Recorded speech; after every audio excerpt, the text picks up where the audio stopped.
So I'm joined today by Catherine Rogers, the founder of Reset Your Health. The mantra for Catherine is that well-being comes from within. And we're going to hear a lot more about that as we go through the conversation today. So welcome, Catherine. Thank you. I'm pleased to be here. So tell us a little bit more about how you came to sort of focusing your life on human health and well-being. Well, my background's in mental health. I'm a mental health therapist and I've been doing that for nearly 20 years. And what came to me as I was working was talking therapies are great and they do help people, but it's not the whole deal. And there's a lot of other aspects of life which, if you concentrate on them, or not concentrate feels a too powerful a word, but if you pay attention to them, they can help with your mental health. And one of them in particular I came across was clearly what you eat, and also exercise and sleep. But what you eat was such a massive part of the people I was seeing. And when would you like me to give you an example? Yeah. So I was working with a student population, and there was a young man who was very suicidal. And I was tasked, my job was to do a CBT program with him. And I just felt he needed more than that. He needed to get up in the morning, go outside for half an hour.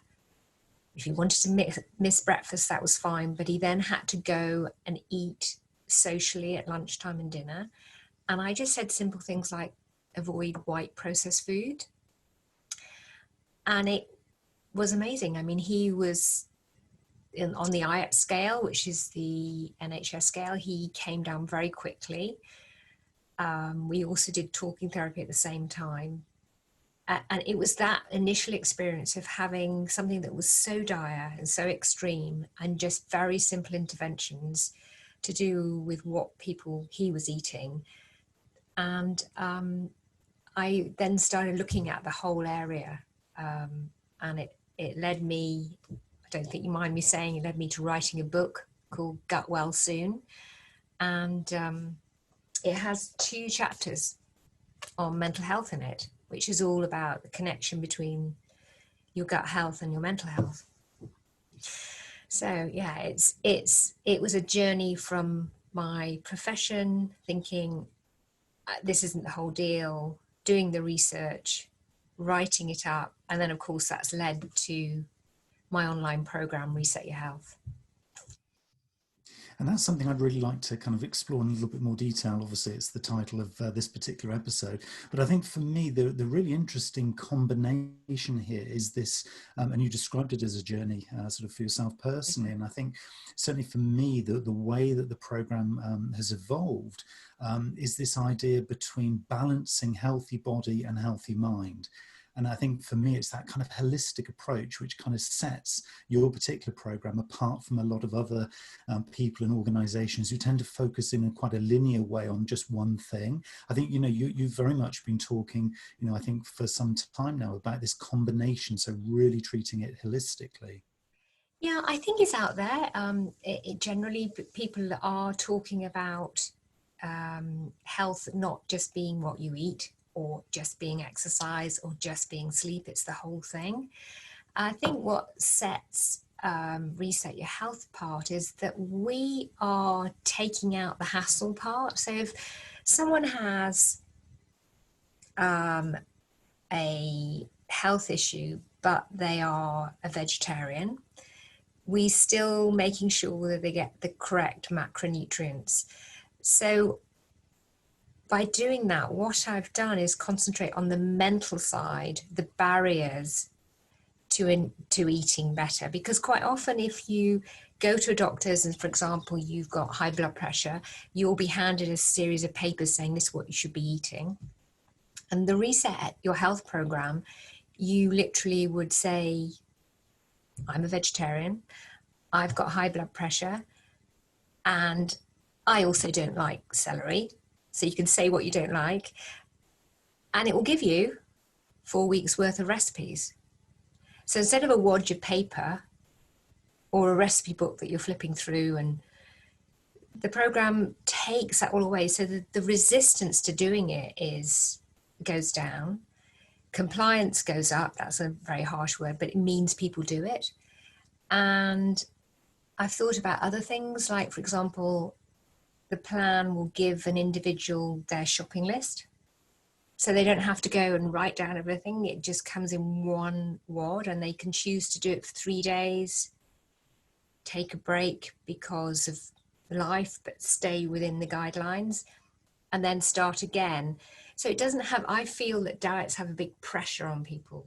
I know when I work people in mental health, that the whole Weight Watcher, I mean, without naming, but, you know, having this diet you've got to do for 4 weeks. This is definitely about enabling people to say, right, okay, I've got mental health issues. This is what I could eat. This is my shopping list. Let's go for it. And it's about a lifestyle change. It's not a 4-week sprint. Examples there of people who may have sort of very specific ailments. How does this apply? I mean, who's really going to benefit from this? Is it everybody, or are there specific diseases, if we were to call them that? Are there Well, certain people who will benefit more? okay, so my simple answer to that is everyone would benefit from removing inflammatory foods. And by that, I mean processed foods, excessive sugar. And if you go on the website, Reset Your Health, and this is before you even would sign up, there's a whole list of things, like I'm just reading them: gut health, heart disease, high cholesterol, menopause and hormonal symptoms, mental health. I mean, there's 22 conditions on there. And what I've done is, and it's taken 2 years, is go through what are the appropriate foods for those conditions. So, for example, if you have low iron and you put that on your sign up, the algorithms on the back of the website will push foods that have a higher iron. So it's healing via food rather than excessive supplements. And it will work with things like, for example, weight loss. It's good for that. It will avoid foods that would whack up your blood sugar, which means the body then stores it as fat. It will keep the blood sugar level. Things like bone health, I'm just looking at the list here, endometriosis, all of them have been approved by dietitians and registered nutritionists as to the foods that are appropriate for those conditions. And then we've done how much protein should have, how much fat, and how much carb. So although it's a really simple for the end user, the process of making it simple and so personalized, there's a very powerful algorithm on the back of it. And I think for me, that's the key point here, isn't it, really? It is this personalization. I think a number of the other sort of programs that might be available, and as you say, sort of dietary approaches and the taking of supplements, it almost feels like it's kind of masking a problem, or that you're jumping in with a sort of an ego-based approach because you just think that you should be a certain weight, or that you want to look and feel a certain way. This feels like it's much more intuitive, that people can sort of identify, even if they, they might have a particular diagnosis, but they can almost sort of identify intuitively where they feel drawn to particular things. And obviously you've mentioned there, sort of for vegetarians, they'll be presented with obviously appropriate sort of recipes and things. So the intuition bit seems to factor sort of quite strongly here. Well, they definitely, I generally think people are quite smart in terms of their health, and they can say, I really think gluten is bad for me. Now, a lot of people might disagree with that. Mainstream medicine might say there's no proof, but people know. And so they can click a button and say no gluten, or they can say no gluten for the first 2 weeks. So it's enabling people to use their knowledge of themselves to create the plan, but be reassured that whatever plan you get will, on the back of it, have the correct amount of protein and fat and carbs. And it does have a lower carb approach. And but that doesn't mean to say you've got less calories. And you know, all the people who've gone on it, I haven't had anybody who's felt worse. Sometimes in the first 10 days it's tough because maybe they've been eating a lot of processed foods and that takes time for the body to wean themselves off. And also our dropout rate, they have encouragement through a closed Facebook page. We just don't have dropout, which is extraordinary. Yeah, because I feel it's like they know it's a journey. Changing a habit takes 90 plus days. It isn't just a 4-week thing. So if you've always had, chips and potatoes and lots of bread, that's going to take some time. And also we cater for the fact there's going to be lapses because, you might have to go to your granddaughter's birthday party or your mate's celebration for champagne. You're going to have to do that. So there's definitely an 80-20. And but the 80% of resetting your health just makes you feel so much better.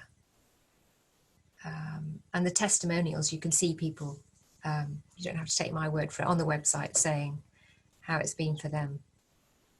In lots of ways, that feels like that's the real kind of intrinsic power behind this, is that it is kind of very personalized. It is part of, and we'll talk a little bit more, I think, in a minute about this whole idea of the community and getting that support.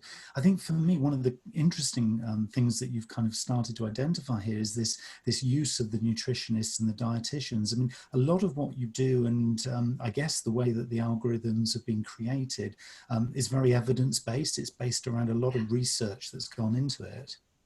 Yeah, no, absolutely. And I come from a scientific family of doctors, and I don't think I could have ever produced something that wasn't evidence-based. My book, I mean, there's 60 to 70 references for every chapter. So nothing is my opinion, because I'm a mental health worker, I can make an opinion about that, but it would only be an opinion. And you might find people say, well, you can find evidence for anything, but I've made sure it's peer reviewed. And quite often I've used meta data, which is where there's lots of different research papers about a same subject. And I found, sadly, there's a lot of conflict around eating. I don't know whether we should talk about that, but, we have mainstream medicine where, sadly, the doctors have 2 hours education. It's mostly about rickets. And they are taught to prescribe drugs. That's changing. There's young medical doctors in Liverpool who are petitioning for an hour in their medical degree just on nutrition. And then you have the dietitians who are following mainstream guidelines, and then you have nutritionists who aren't regulated unless they're registered. So there's all this. I did a presentation for something, and I had to do some research, and it's something like 72% of people are confused by nutrition guidelines generally. Because you'll have a dietitian say, no, you absolutely can't say the low carb approach is valid for anything other than weight loss. And then you'll have the amazing Dr. Unwin in Liverpool who's using low carb and reversing edema, and I know helping with mental health.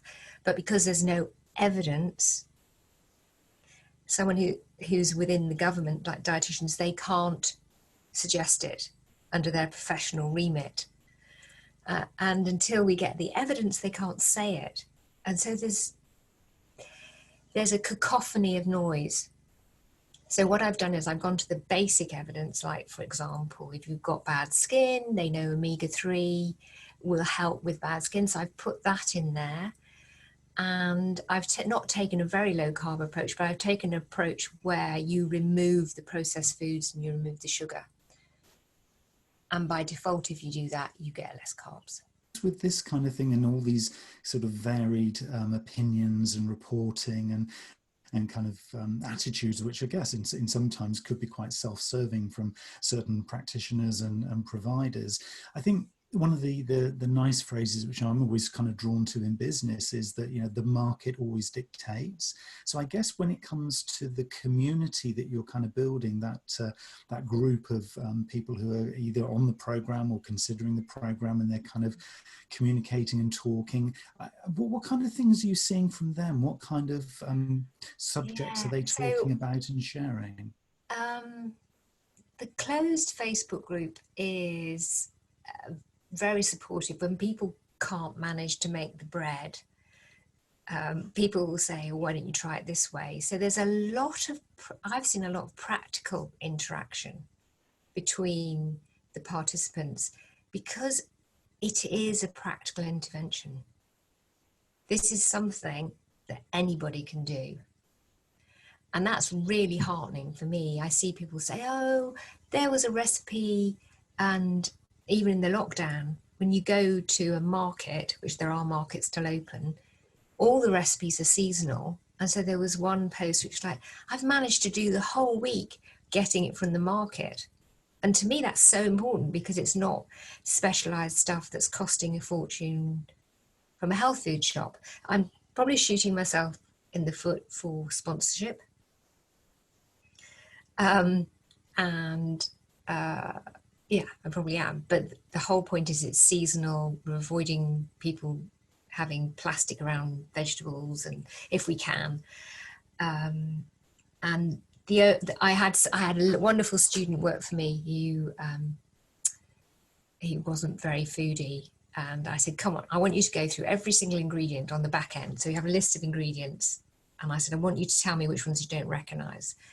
And he came up with psyllium husk, which I can understand. That's something we put in one of our breads. But he only came up with 5 ingredients, and he wasn't a cook. He was a young man. And I think that was great. And we now put that in our opening letter saying that these are 5 ingredients we've identified that you may never have heard of, or you might not be able to find, and you might have to get them online. And the other one I think was coconut flakes, because he had no idea you could buy coconut flakes. I can't remember the others, but you know, there are some things where we're trying to avoid having. When someone can't have gluten, then in order to make a granola, we'd have to fill it out with something, and we use coconut flakes. Yeah. And the use of the interns, because I know you have a sort of a number of interns and people kind of sort of working with you. Amazing. It's, Absolutely amazing. It's again, changed my it's kind of business. this giving back, isn't it? Because again, they're going to be developing and evolving kind of with you, I guess. Oh my gosh, it's been an amazing journey. I've used interns for 3 years, 3 times a year. Initially, they helped me massively working out how to evidence the book, because that takes a lot of work to make sure they're, you know, very good references. And then it's just things, everything from inserting a recipe, because we have over 800 recipes on the site. So, because you imagine if someone says, I'm a vegan who doesn't eat beans and I've got blood pressure and I don't know, I'm worried about my bone health. Every single that produces an algorithm that you have to have recipes for. So before we put a condition out, so students would help me basically just break the system. They do the input. Some of them have massively gone home and cooked the recipes. So provided photographs. They've written blogs with, you know, full references. So that's been, and also they've had incredible work experience with, sounds very but, you know, with an entrepreneur who's desperately trying to get something out that I think is an everyday tool. And it costs nothing. It's £48 forever. It's not a monthly fee. So yeah, that you're right. That's definitely a win-win where they learn and of course then I write them references for other jobs. And so anybody wants an internship, write to me. And the word entrepreneur that you use there, and I think, in your case, it is very well deserved, and clearly it's kind of in your DNA, so to speak. So Yeah. it's something that clearly comes very naturally. How do you see Reset Your Health kind of evolving into the future? I mean, what's the big dream for this? I've just gone out for funding because in order to do the dream of the back end of the website where people can take recipes off they don't really like the look of the moment it's set, I can't do that without development funding, and I need marketing funding and staff because I can't do it all myself. So I've literally gone out, helped by the foundry at Oxford University, where I got a place as a female entrepreneur. Amazingly, they only had 1 in every 100 women applied for this course as alumni, because I went to do an MSc postgrad when I was about 56. So I remember going to Oxford and saying, "Oh, thank you so much for your students." And they said, "How's it going?" I said, "Oh, it's so slow and the students are great." They said, "Well, why don't you apply to do this entrepreneurial course with the Foundry, which is a bit like the startups in Silicon Valley?" I said, "Really?" And they said, "Yeah, we're desperate because alumni who are females are not applying." So that's how it happened. So I learned how to do a pitch. I learned how to put financials together. I have a background in finance years ago. And I've got 2 sets of investors looking at it at the moment, because I can't do this on my own anymore with students. I need a team. So yes, to answer your question, that's the next step, to have a team. And then, of course, then it becomes scalable. It frees Yeah. you up to do, I guess, the evangelizing and the speaking at events, and kind of really being part of the marketing machine, I guess, for this. Because Yeah. in lots of ways, this it's a global opportunity, isn't it? Yeah. I mean, if you look at just looking at obesity and diabetes, the chronic disease, if you chronic disease, which is something that isn't an acute condition, 79% of us will get one in our lifetime. And a lot of them are to do with what we put in our mouths. And even if you just look at the program for 4 weeks, there'll be something you take away from that where you think, oof, gosh, I really have been, I'm not aware that I do that so much. And this has made me feel better. I sleep better. I can exercise more. Even my sort of very testing, sort of pushing teenagers in this lockdown where they've eaten, because that's how I cook. Like, Mum, I just got so much energy. So yeah, it's global. And seriously, when I do my presentation, the presentation had to be short because investors don't like any more than 4 minutes. I mean, you're giving me a lot longer than that, but I had 4 minutes to do this presentation. And it's boom, boom, boom. And you show graphs of the chronic disease and you show how it's going up in Western countries, but now it's coming up in places like India and China because they're eating a Western diet. So you have to state the problem, and then you have to state the solution, and then you have to state how you supply that solution. And that's why you want funding. So yeah, it's a good question to ask me what's the next stage, because we really are, we've either got to get that or we stay as small as we are at the moment. I often talk about the concept of ikigai, that sort of sweet spot in the middle of things that the world needs, stuff that you enjoy, what you're good at, and basically what you love doing. And it feels like this really is your sweet spot, that, the Yeah. time is right because the world definitely needs this. And it's almost like, yeah, you're on the cusp of going big time with this. So it's really, really exciting. Yeah, I'm totally passionate about it because I've seen the results. I sometimes worry I'm a little bit early because I think mainstream medicine isn't as accepting of it. There's functional medics and nutritionists, and there's a whole swathe of people out there who realize eating, locally and not eating so much processed. But that isn't the majority. And so people can have good ideas, but sometimes my worry is the product is slightly too early. So I keep on telling myself to be patient.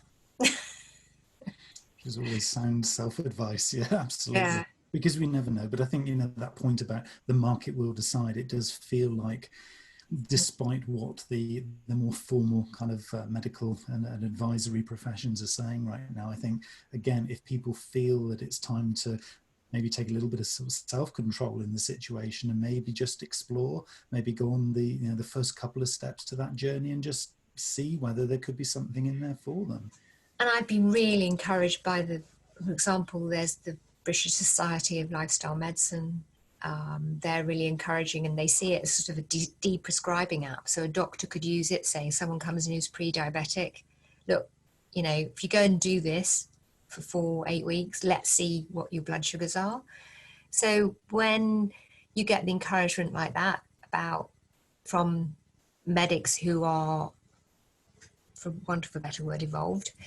And there's also the British Society of Environmental Medicine. There's functional medics who are already there. That's very American. So yeah, I think a de-prescribing app was a really massive piece of encouragement for me, because I thought, well, if I can avoid people taking a drug, that would be my dream. My dream is to have it as an app on every doctor's computer in the NHS surgeries. That was the answer I was looking for, because it is that kind of one profound sort of statement, which again, would drive somebody like yourself forward, because I mean, it just feels just such the right thing to be doing. Yeah, and I'm very congruent about it because of the results that I see. And of course, people will say that's anecdotal, but we all know eating better helps us. So it may well be anecdotal, but it's true. So if somebody wants to find out more and engage with you, how do they get hold of you? Well, the website is www.resetyourhealth.com, and you can click on and get some free guidelines, so you can read how we approach what we do. And then you can also look, even before you pay, at all the different conditions that we cover. If you decide to do it, you log on, you get your plan, and once you've got your plan, we're always here, and the closed Facebook page is here to support you. Yeah, it's very simple. So Catherine Rogers, thank you very much for your time today. Yeah, thank you, Neil.